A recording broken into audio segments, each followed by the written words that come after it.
سلام، خیلی خوش اومدین به یه ولاگ دیگه همراه با آفاق.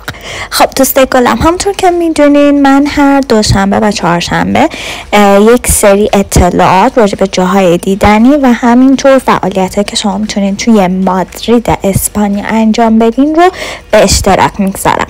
امروز تصمیم گرفتم شما رو همراه با خودم و جک به یک رستوران سوشی در مرکز مادرید ببرم.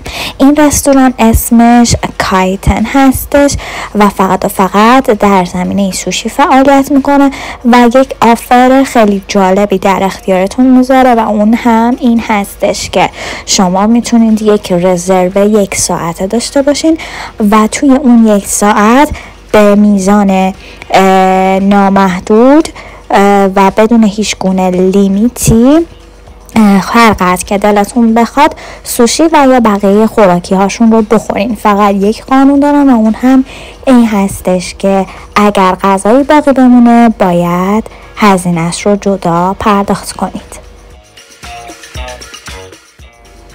این رستوران در محله پلاسا د اسپانیا در مادرید هستش و خب جالبیش این بود که توی همون محدوده رستوران های آسیایی دیگه هم هستن که خب به زیبایی جذابیت این محله اضافه کردن.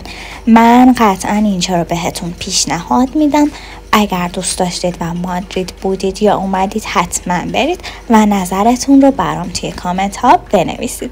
مرسی که توی این ولاگ همراه من و جک بودین. ادیوس.